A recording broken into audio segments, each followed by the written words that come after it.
We're talking to Pastor Walker from the Hands of God Christian Church. And of course, he's talking about the Hands of God recovery ministry that is operated out of his church.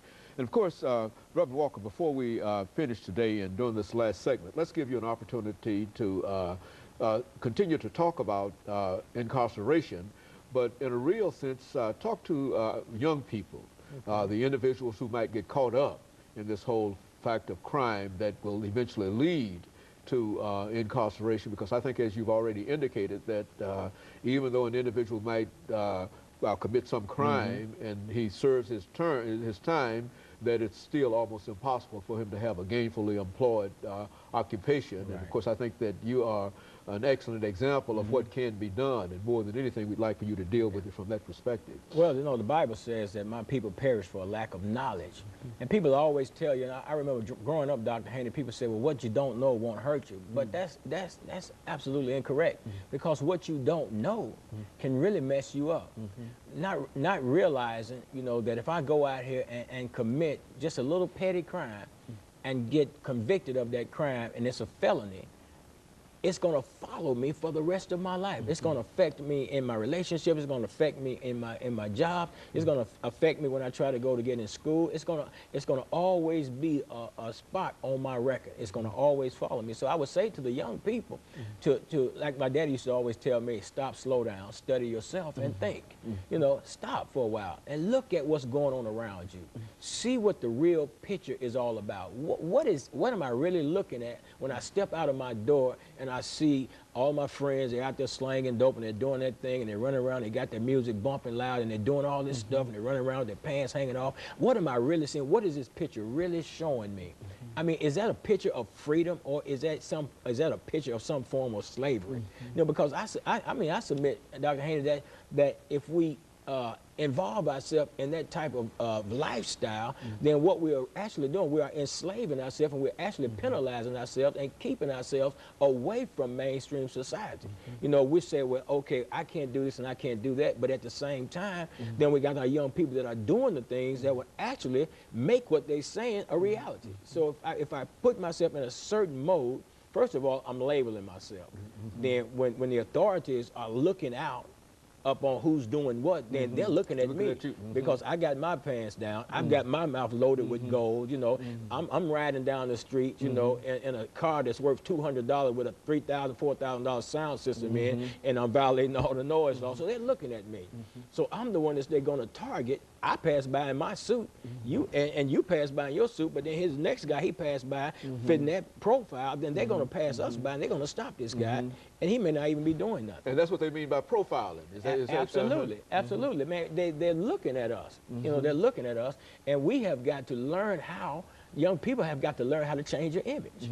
You've got to change the image that you have, because you can't expect people to treat you with respect when at the same time you're treating yourself disrespectful. And I know a lot of people say, well, it's the style to walk around, you know, with your pants hanging off and all of that, but who created it, and what is the purpose of it? You know, all we have to do is just really sit down, young people, is just ask yourself questions.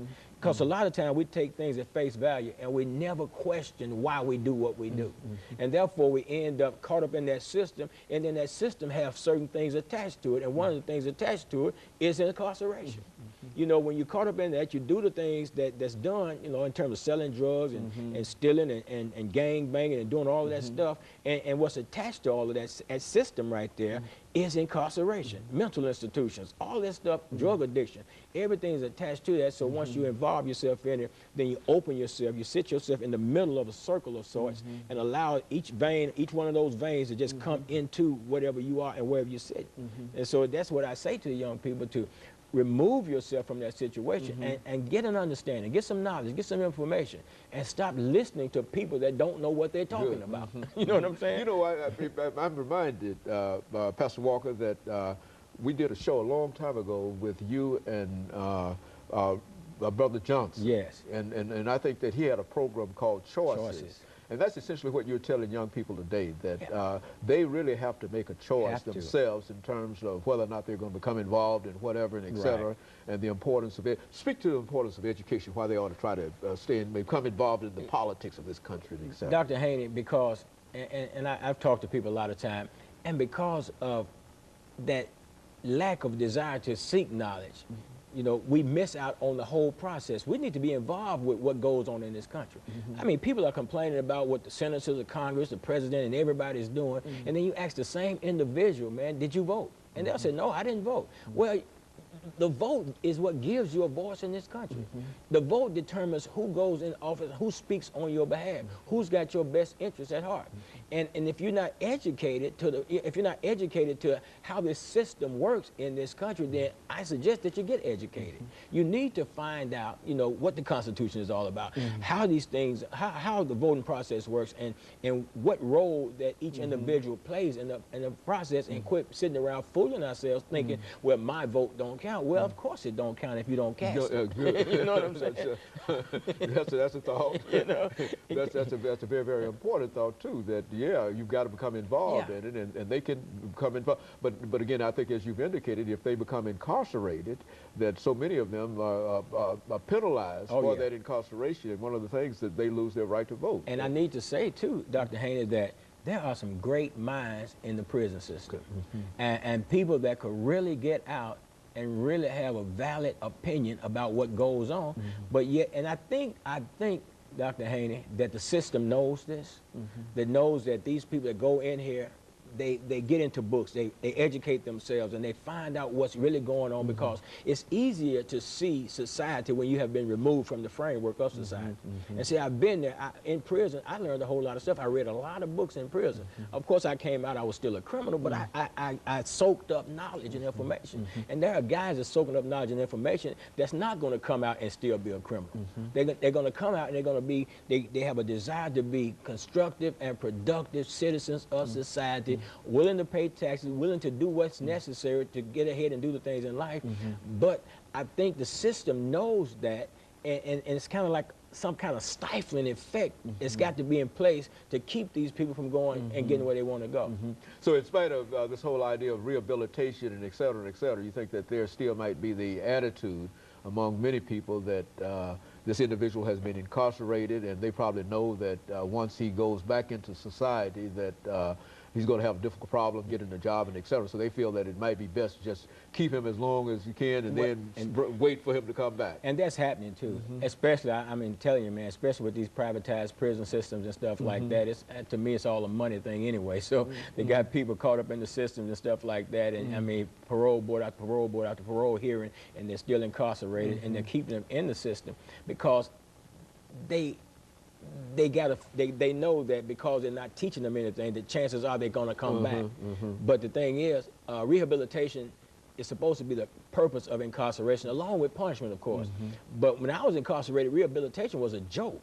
I'm seeing some other things now in terms of rehabilitation programs and stuff like that, but they're still not on a larger scale. They're still not something that the state of Tennessee is actually supporting wholeheartedly to help these guys when they make that transition from incarceration to a free world society. And that's what's needed. And that's what we're trying to do. We're trying to put something in place. So you think our public policy can be directed in terms of helping these young people, or helping these individuals, whether they're young or old, male or female, black or white, that we might be able to have a public policy that would sort of create a situation so these individuals could meet the challenges of I would say that. Going back into society, and that we stand short in terms of being a society if we can't do that. Is that what we're saying? Absolutely. And I'm going to give you a situation here, because people coming out of the prison system, they're going to eventually get out one day. Now, it's up to us to determine how do we want to see them when they come out of the system.